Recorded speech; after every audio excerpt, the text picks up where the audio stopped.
Bencana alam. Bencana alam adalah suatu peristiwa alam yang mengakibatkan dampak besar bagi populasi manusia.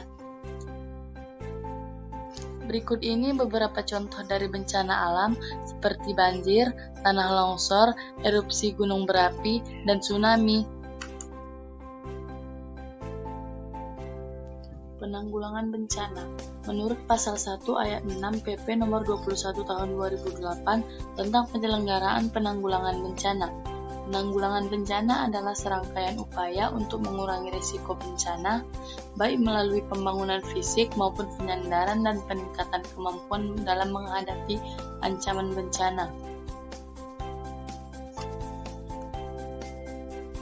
Penanggulangan bencana terdiri dari 3 tahap, yaitu 1. Tahap prabencana, 2. Tahap tanggap darurat, 3. Tahap rehabilitasi dan rekonstruksi.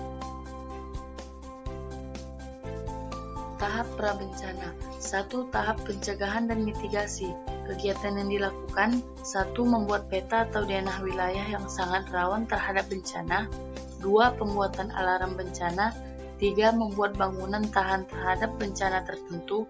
4. Memberi penyuluhan serta pendidikan yang mendalam terhadap masyarakat yang berada di wilayah rawan bencana. 2. Tahap kesiapsiagaan. Kegiatan yang dilakukan: 1. Menyusun rencana pengembangan sistem peringatan. 2. Menyusun langkah-langkah pencarian dan penyelamatan. 3. Langkah-langkah tersebut dilakukan sebelum peristiwa bencana terjadi untuk meminimalkan korban jiwa, gangguan layanan, dan kerusakan. Tahap tanggap darurat. Kegiatan yang dilakukan: 1. Menyelamatkan diri dan orang terdekat. 2. Jangan panik. 3. Pastikan diri dalam keadaan selamat. 4. Lari atau menjauh dari pusat bencana. 5. Lindungi diri dari benda-benda yang mungkin dapat melukai, seperti pohon atau benda-benda tajam. Tahap rehabilitasi dan rekonstruksi. Kegiatan yang dilakukan: 1. Bantuan darurat, seperti pendirian posko, pemberian obat-obatan, serta pencarian korban bencana. 2. Inventarisasi kerusakan. Dilakukan pendataan terhadap berbagai kerusakan yang terjadi, baik bangunan, fasilitas umum, lahan pertanian, dan sebagainya. 3. Evaluasi kerusakan.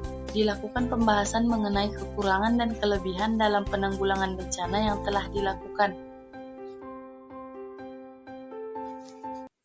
4. Pemulihan atau recovery. Pada tahap ini dilakukan pemulihan atau pengembalian kondisi lingkungan yang rusak atau kacau akibat bencana.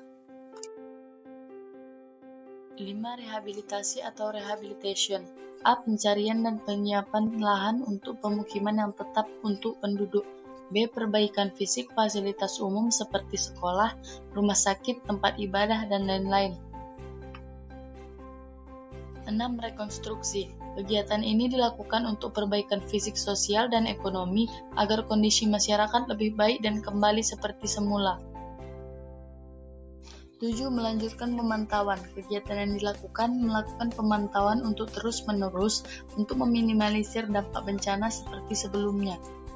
Mari kita lihat beberapa kasus bencana alam yang baru saja terjadi di Indonesia. Saudara, masih dari Sumatera Utara, tak hanya Nias Utara, banjir juga melanda Mandailing Natal. Ada 16 kecamatan yang terdampak banjir di wilayah ini. Akibat terus diguyur hujan selama 2 hari berturut-turut, sebagian besar wilayah Mandailing Natal, Sumatera Utara terendam banjir. Kondisi beberapa sungai yang meluap juga memperparah dampak banjir kali ini. Ketinggian debit air bervariasi mulai dari 30 cm hingga 1 meter.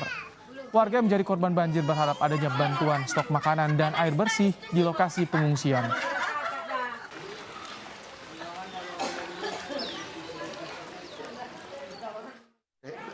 Bantuan makanan sejauh ini belum ada, Bang? Belum, Bang. Obat-obatan? Belum juga. Oke, apa harapan kita, Bang, ke pemerintah, Bang? Ya mudah-mudahan bantuan cepat datang lah. Seperti makanan gitu kan.